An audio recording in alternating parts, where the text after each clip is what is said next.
Olá, está no ar mais uma edição do programa Cidadania em Debate. O tema do programa de hoje será movimentos sociais.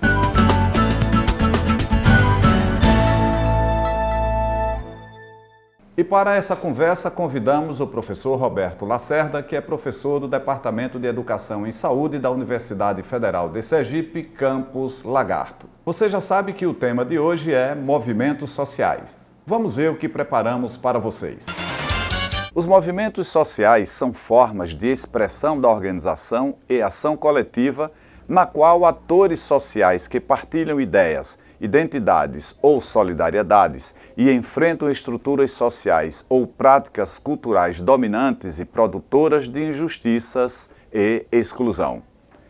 Esse processo de ação coletiva se materializa em atividades de manifestações como ocupações e passeatas em ruas, provocando uma mobilização social, despertando uma sensibilização na consciência dos demais indivíduos e, como diz Maria Glória Gon, ao realizar essas ações, projetam em seus participantes sentimentos de pertencimento social. Aqueles que eram excluídos passam a se sentir incluídos em algum tipo de ação de um grupo ativo. A base dos movimentos sociais está no sentimento de injustiça e na partilha de poder social e expresso na mobilização contra as exclusões pela sobrevivência e identidade.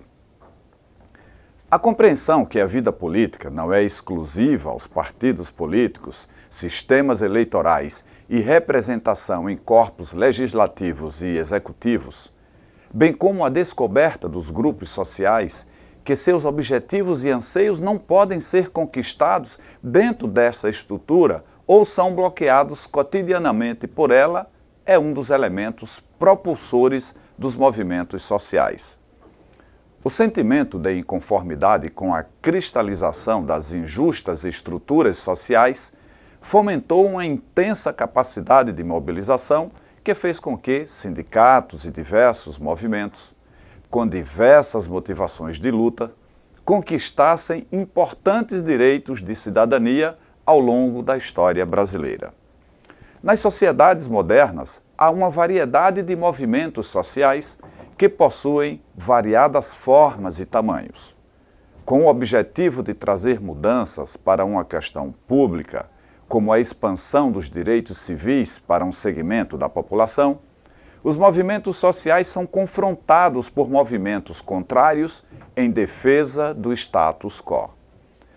Dentre as principais características de um movimento social, apontadas por Gon, estão possuir liderança, base, demanda, opositores e antagonistas, conflitos sociais, um projeto sociopolítico, entre outros. Os movimentos sociais estão entre as principais e mais poderosas formas de ação coletiva. No Brasil, temos o exemplo do movimento negro e movimento indígena, que se unem na luta contra o colonialismo para afirmar sua identidade étnica, negra ou índia, e pautam sua luta pelos direitos sociais, civis e políticos comuns aos cidadãos brasileiros. Essa luta pela promoção da igualdade é acompanhada pela afirmação do direito à diferença, às tradições, valores e territórios. Movimentos sociais, cidadania e políticas públicas. A postura emancipatória, inclusiva, propositiva e transformadora presente em muitos movimentos sociais pode contribuir para a disseminação de práticas democráticas, pode contribuir para a construção de uma nova concepção de cidadania que supere a suposta igualdade de direitos e caminhe no sentido da efetivação de direitos com enfoque na estratégia política de inclusão e respeito. Para o exercício pleno da cidadania, é importante lembrar que a participação de todos é fundamental. Por meio da participação efetiva e propositiva dos movimentos sociais, o poder público é provocado a elaborar políticas públicas para enfrentamento das injustiças e desigualdades apontadas pelos movimentos.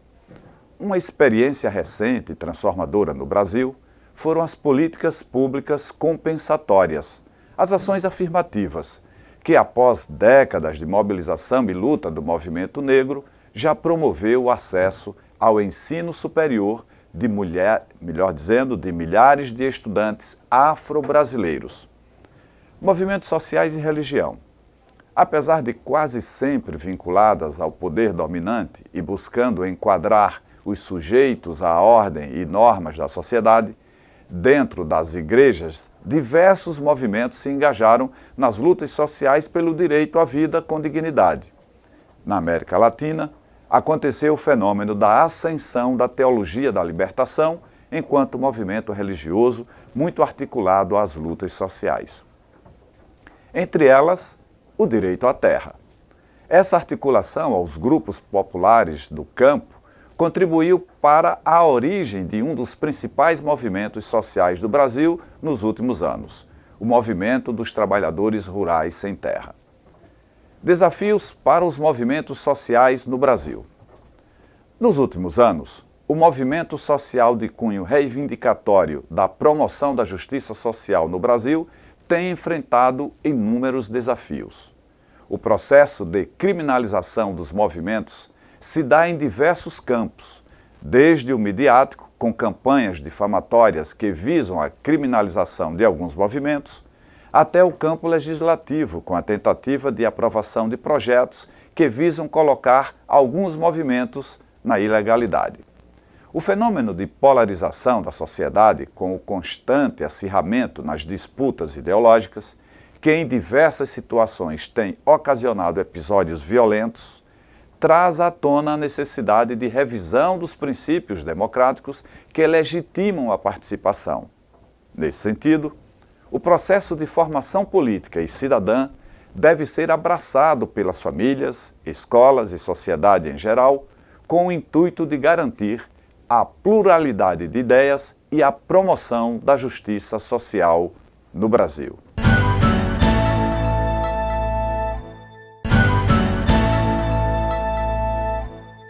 Para falar sobre o tema, você já sabe, convidamos o professor Roberto Lacerda.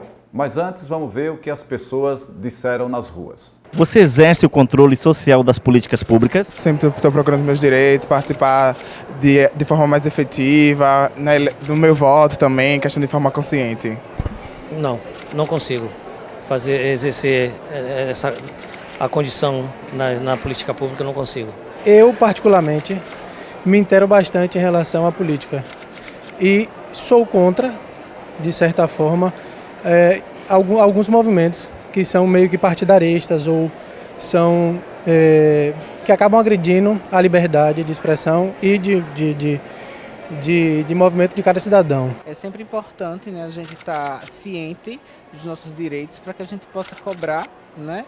Até porque dependemos dos nossos direitos para que os serviços prestados que a gente utiliza, eles têm que estar acontecendo de forma correta. Então, para isso, temos que nos policiar, né, e vigiar aqueles que estão lá, que são os executores desses nossos serviços, né, que são os nossos direitos. Quando existe uma política pública, ela tem que ter não só uma condição do cidadão, somente o cidadão, mas toda a sociedade, todos juntos, para que se faça uma política pública com um propósito de saber quem vai colocar lá no poder, para que esses possam, assim, trazer para a sociedade políticas justas, né, com melhores condições para o povo. A gente sempre tenta ficar por dentro das novas políticas que vêm acontecendo e tenta sempre se informar para poder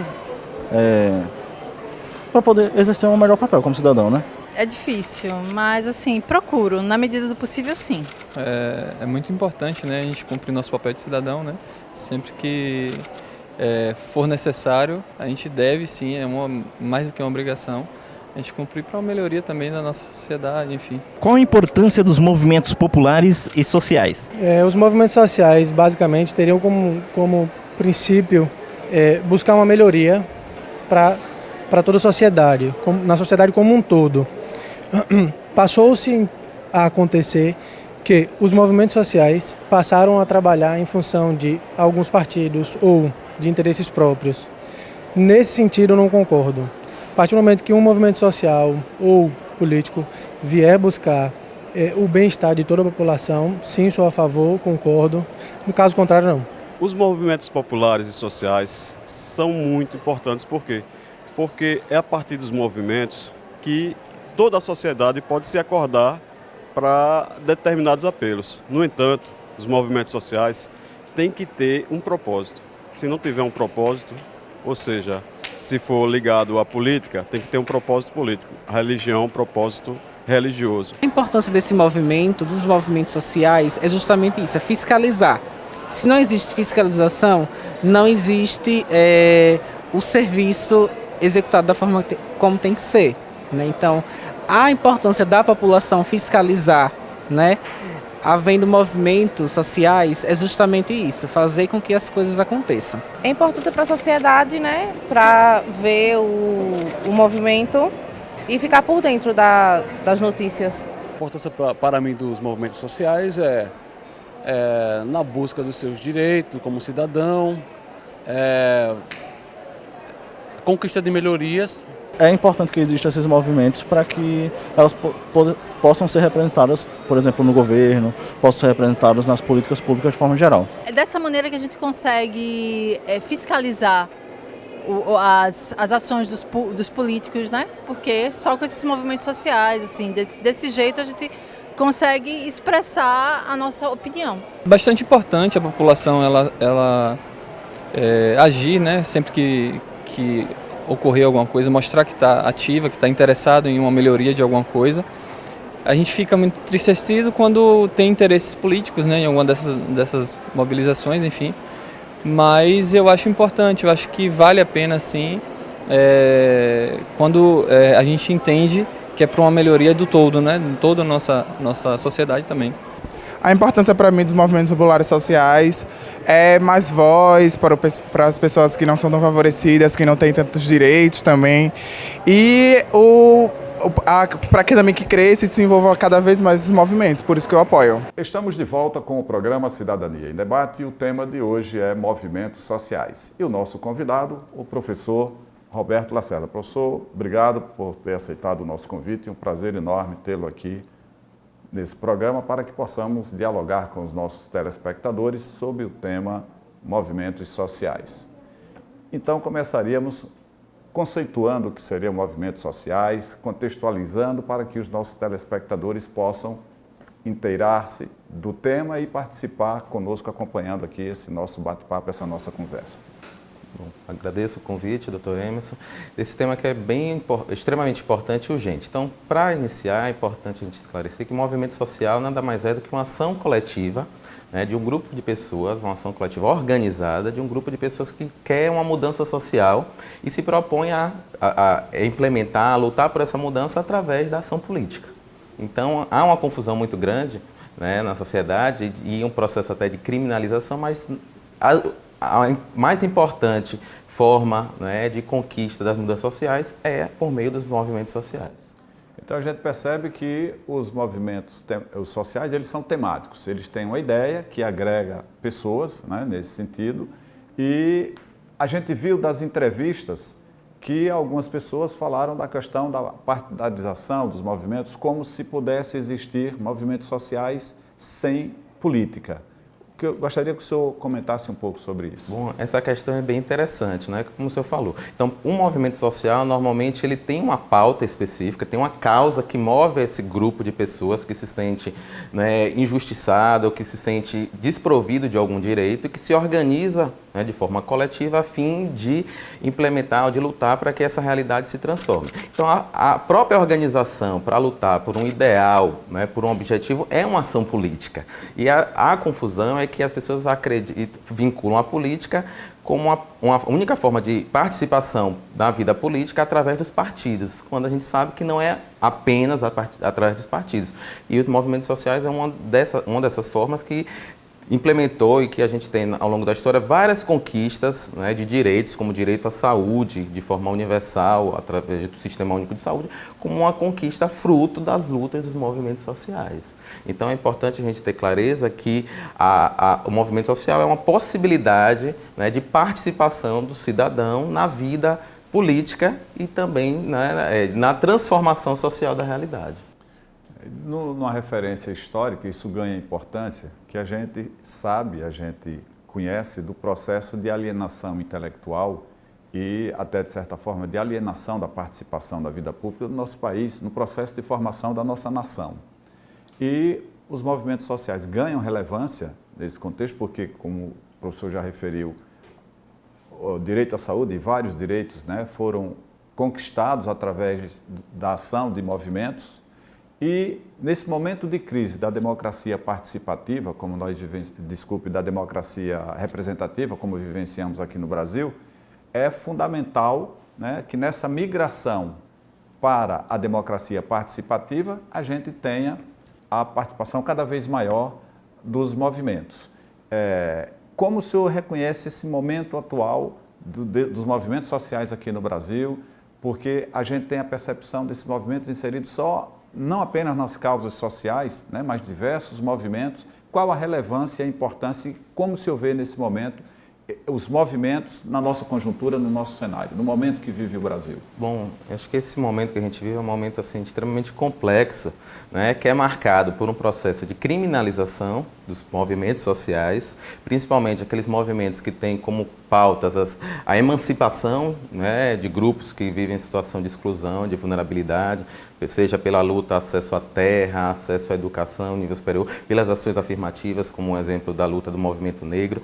Mas, paralelo a esse movimento de criminalização, de certo ponto de tentativa de enfraquecimento dos movimentos sociais, a gente percebe que os movimentos sociais eles acabam se configurando de outras formas. Hoje, a gente percebe que os movimentos sociais eles assumem outras formas também de organização.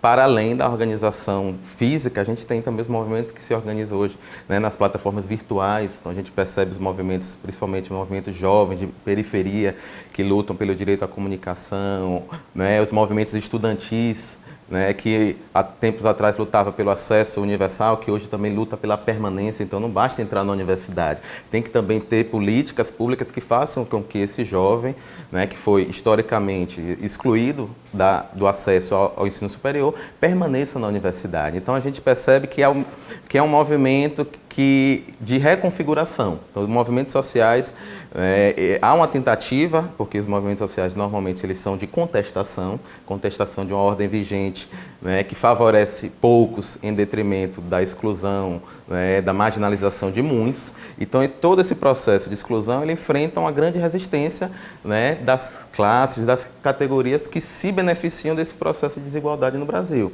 Então, a mídia, a grande mídia normalmente criminaliza. A gente tem um exemplo agora, né, com esse acidente lá em São Paulo, onde no momento que a gente estava se discutindo o direito à moradia, várias pessoas desaparecidas, mortas, ao mesmo tempo, muito mais forte que a luta ou que o anseio pelo direito à moradia, estava se questionando, criminalizando o movimento, né, taxando como um movimento de facção, um movimento de bandidos, quando na realidade o que deveria se discutir era o direito à moradia. Enquanto, né, há inúmeros, né, imóveis, até mesmo do próprio Estado, desocupados, há milhares de pessoas sem ter onde dormir. E até que ponto, né, um movimento que reivindica o direito à moradia, a gente pode criminalizar se esse é um direito fundamental de dignidade, né?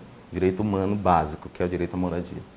É fundamental entender todo esse processo na conquista de direitos, na garantia de direitos e não na negação de direitos.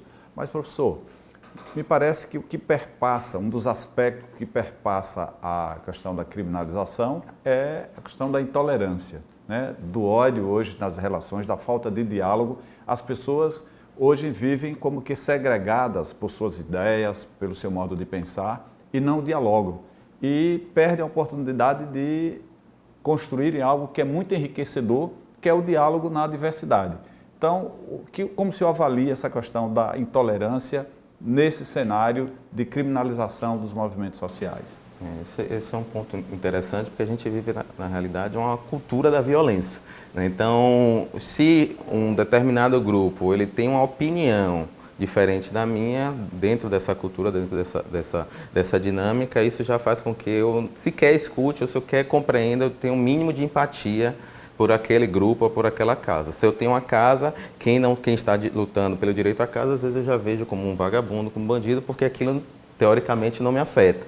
Então, acho que é importante discutir o conceito também de cidadania. Então, que cidadania é essa que a gente não compreende uma identidade coletiva enquanto povo pertencente a uma nação, onde as diferenças, aquilo que nos separa, muitas vezes é muito menor do que o que nos une, acaba ganhando uma amplitude e uma dimensão muito maior. Né, onde a diferença ela não é valorizada, né, onde a violência, a intolerância, a falta de diálogo acaba se prevalecendo frente ao diálogo, à partilha. Então, eu acredito que esse é uma questão que não afeta apenas movimentos sociais, como o senhor bem falou, afeta as relações sociais de um modo geral, né, e que a gente tem que fazer esse verdadeiro esforço de rediscutir, né, nas famílias, na escola, meios de refazer esses laços que se perderam ao longo do tempo e que agora, com esse acirramento, né, da questão política, das divisões, né, no âmbito político partidário, acabam também se disseminando na própria sociedade, fazendo com que muitas vezes famílias, grupos de amigos acabem até se desfazendo as relações diante da diferença de opiniões. Então, eu acredito que a gente tem que fazer esse esforço de buscar o diálogo, né? Buscar formas de fazer valer a opinião, o direito à expressão, mas sem querer menosprezar ou diminuir ou até mesmo negar o direito do outro também de se expressar, do outro lutar pelo aquilo que ele acredita que é o melhor. É a questão do respeito nas adversidades, nas diferenças, né? A gente precisa entender esse cenário como um cenário onde a gente deve construir a cultura da paz e não a cultura da violência, como disse o professor, a cultura do diálogo, a cultura da tolerância, do reconhecimento para que seja possível vivermos em paz em sociedade, comportando a pluralidade que é característica da sociedade. Mas, professor, ainda ficando nesse tema da criminalização, nós temos hoje, no contexto da própria sociedade, essa questão da intolerância e dessa criminalização, porque hoje a gente verifica, por exemplo, no futebol, que é considerado uma paixão brasileira, as pessoas se matam porque torcem por times diferentes. Eu tive a oportunidade, com relação à execução da Marielle, eu tive a oportunidade de ver discussões que diziam: ah, mas ela é de tal partido, ah, mas ela defende tais princípios ideológicos, como se as pessoas buscassem se relacionar pelo que são contra, né? E nisso é que começa todo esse processo de intolerância. Será que as pessoas não conseguiriam pensar em se relacionarem pelos que elas são a favor? Então, por exemplo, será que começasse essa discussão? Nós somos pela vida e somos contra a execução, seja de quem for. Então, isso talvez nos unisse e conseguíssemos travar essa discussão no foco do problema, que é a execução de uma pessoa, que quem é a favor da vida deve ser a favor em todas as circunstâncias. O senhor concorda com isso? O que o senhor tem a dizer? Eu concordo, sim, né? E eu acredito que essa cultura da violência impregnada, ela também se manifesta, né, na falta de empatia e na falta até mesmo, né, de uma certa humanização nas relações, principalmente com a diferença. Então a gente acaba naturalizando aquilo que a gente disse que é contra, a gente acaba naturalizando quando é de um determinado grupo ou de uma pessoa que a gente acredita que tem ideias diferentes da nossa. Então isso se manifesta de várias formas. A gente pode perceber quando a gente ouve uma notícia no jornal, na TV, que no final de semana mataram 10 pessoas em Aracaju. E a gente às vezes acha normal, principalmente quando fala, tinha vinculação com o tráfico.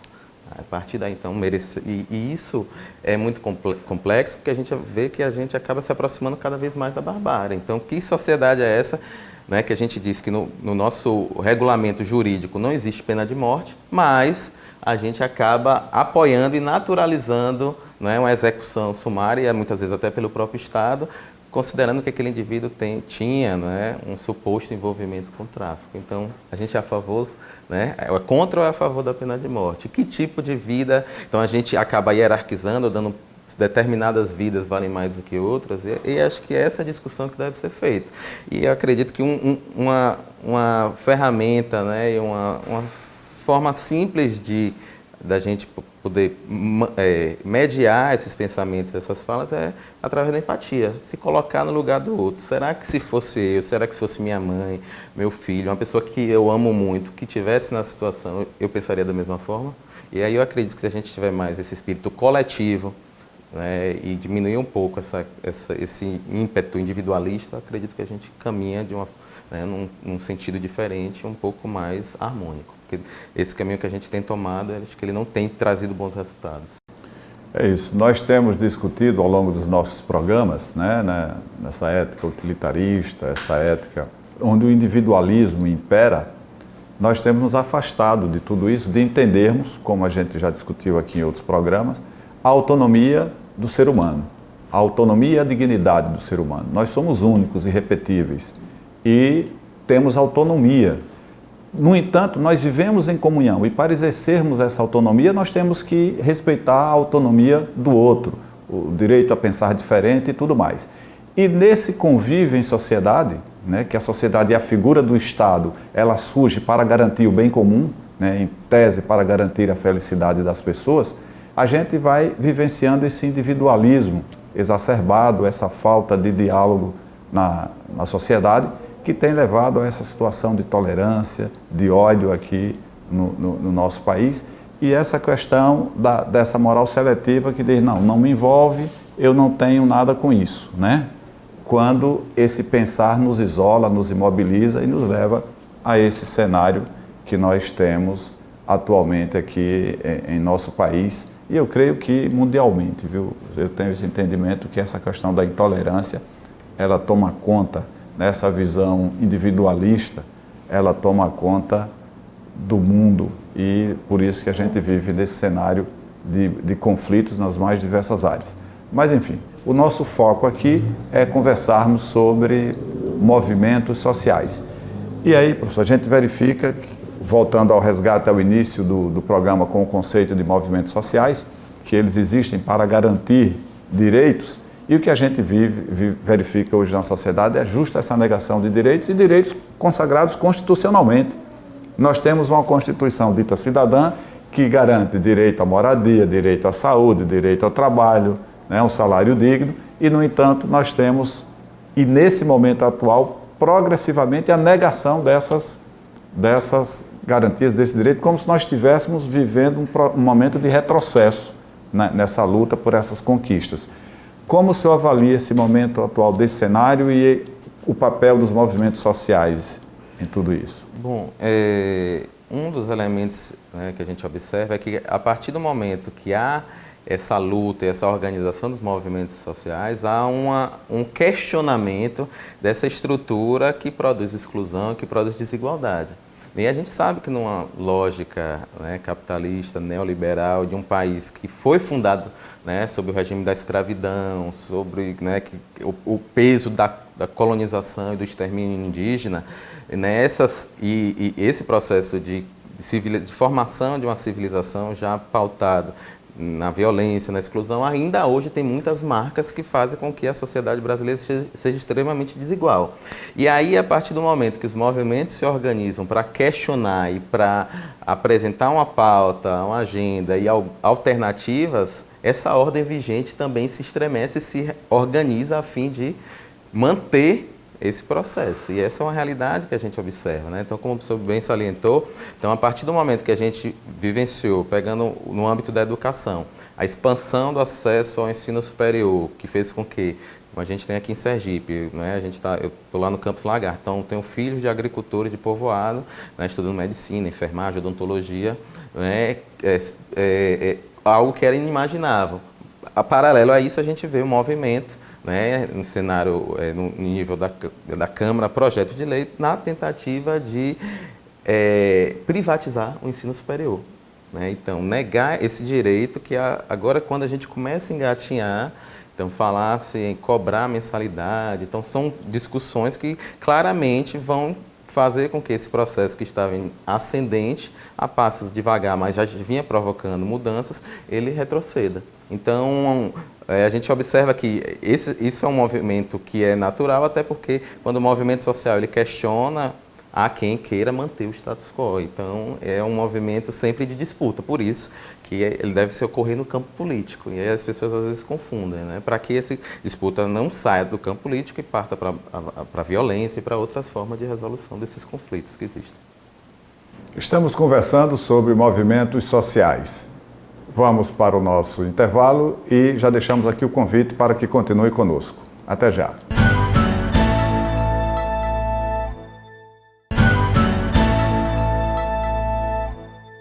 Estamos de volta com o programa Cidadania em Debate. O tema de hoje é movimentos sociais e o nosso convidado, o professor Roberto Lacerda.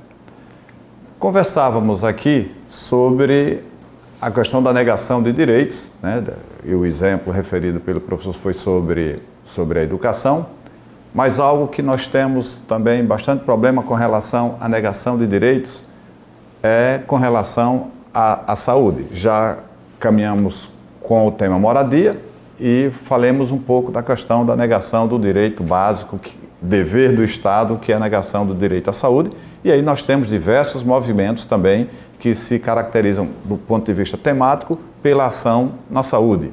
Então, qual o cenário que o senhor nos fala sobre os movimentos sociais e a saúde? Bom, os movimentos sociais eles tiveram um papel extremamente importante no Brasil na mudança da concepção de saúde. Então, antes, né, até início da década de 80, saúde não era direito. Então, a gente tinha muito aquela questão da saúde como caridade, né, então como favor, ou ligado à caridade, principalmente por ação das Santas Casas de Misericórdia, e a partir da mobilização social, no período da ditadura, paralelo ao movimento de redemocratização do país, a gente teve um movimento chamado Movimento da Reforma Sanitária, né, que foi um movimento que lutou para que a saúde deixasse de ser um favor, deixasse de ser um privilégio de categorias profissionais ou ligado à caridade, e passasse a ser um direito de cidadania.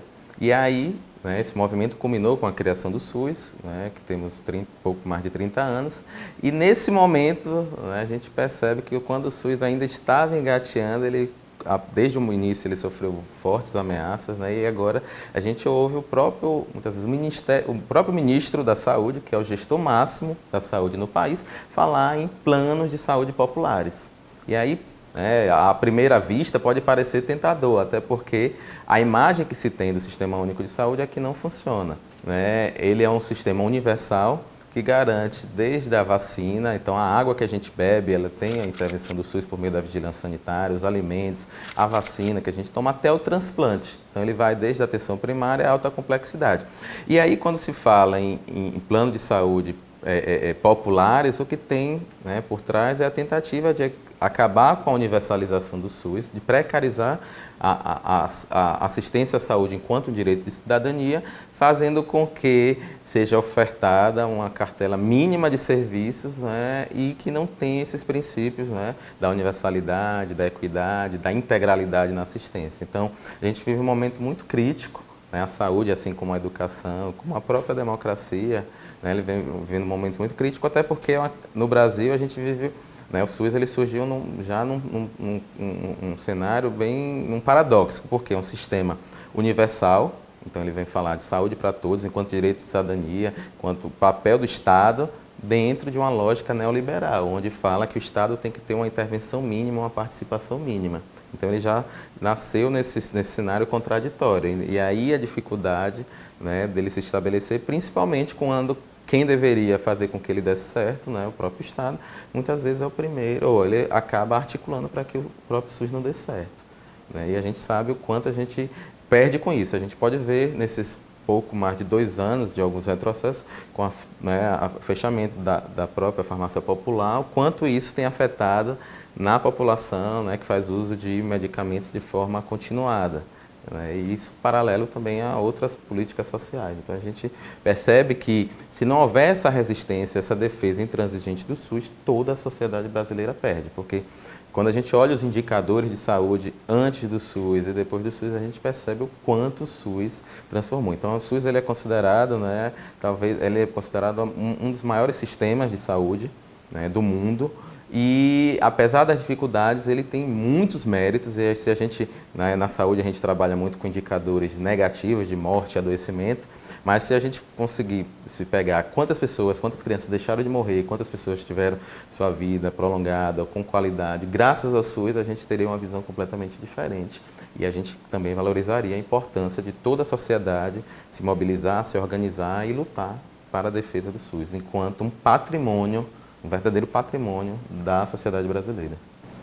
Eu creio que, me lembro, eu inclusive participei aqui do Conselho Estadual de Saúde no momento de implantação, inicialmente era o SUDES, depois SUS, e sempre faço uma avaliação de que faltou um trabalho no sentido de que o povo brasileiro tomasse conhecimento do que efetivamente é o SUS, porque o povo fez um conceito, um diagnóstico do SUS em função do atendimento que era disponibilizado e não efetivamente a proposta que trazia o Sistema Único. E se a gente for olhar o contexto de evolução do SUS, a gente vê uma evolução, por exemplo, no momento da reforma sanitária, que você coloca aqui, que é o movimento fundante, vamos dizer assim, desse sistema, nós tínhamos lá, naquele momento, um conflito dos lobbies, que era o quê? A saúde vai ser pública ou ela vai ter a possibilidade da saúde privada complementar? Esse foi o primeiro debate com relação aos lobbies que se instalavam contra a saúde. Então, ao invés de ser plenamente pública, sob responsabilidade do Estado, ela foi aprovada com essa possibilidade de ser complementarizada pela saúde privada. E aí coloca a primeira dificuldade, porque isso foi evoluindo. Nós chegamos mais recentemente à possibilidade da terceirização, não só na atividade fim, mas em todos os serviços, e evoluímos agora para a PEC, que congela durante 20 anos os investimentos em saúde, não obstante uma população que cresce, que envelhece, né, e nós temos essas dificuldades todas. E agora, por fim, essa tentativa de transformar tudo em planos populares de saúde, que num cenário de mais de 13 milhões de pessoas desempregadas, num cenário de crise, a gente vê a dificuldade e se preocupa, né, como será garantido esse direito para a população nesse cenário.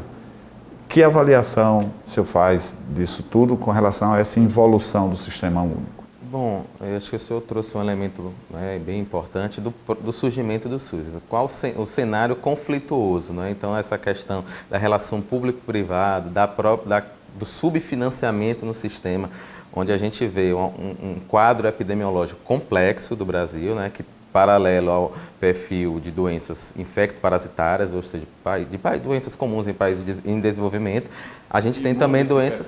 Isso.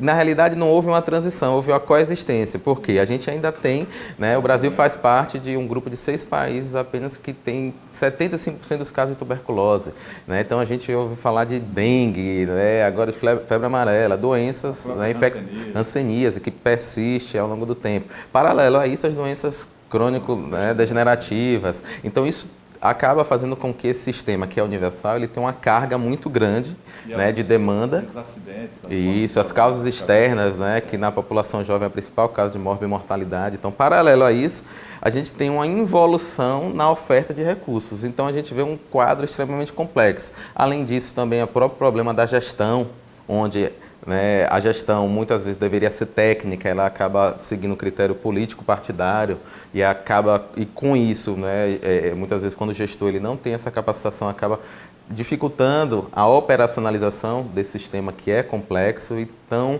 os desafios são inúmeros, né? E eu acredito que agora, com essa PEC, né, que congela os gastos públicos e com toda essa discussão, né, de um novo, inclusive há um pouco mais de um mês, né, as operadoras de plano de saúde que se juntaram com o governo para discutir um novo sistema, né, quando na realidade o que a gente tem que lutar é para que esse SUS seja fortalecido, né, a gente vê que se não houver mobilização, se não houver uma mudança realmente de mentalidade, a gente tem muito a perder nesse sentido. Então é preocupante o cenário, considerando as conquistas que realmente a gente teve e que a gente está na iminência de perder. Então, a própria PEC, como o senhor bem destacou, ela acaba fazendo com que, num cenário de aumento demográfico, de um perfil epidemiológico complexo, de aumento, e já havia esse subfinanciamento, agora há quase um estrangulamento do sistema e que a gente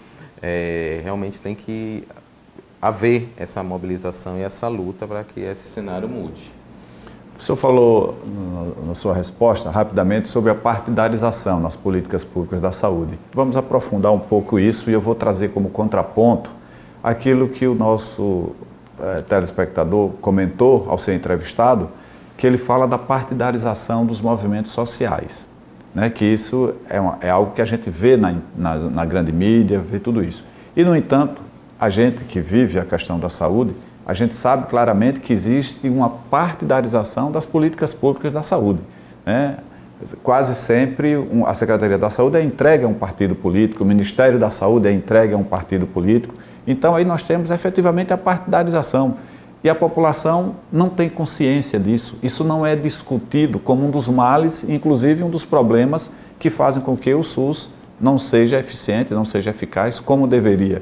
Então, que paradoxo, né? O movimento social é criticado por ser partidarizado, para ser partido político e, no entanto, a partidarização que existe na política, isso é pouco discutido e continua como prática predominante no nosso cenário das políticas públicas.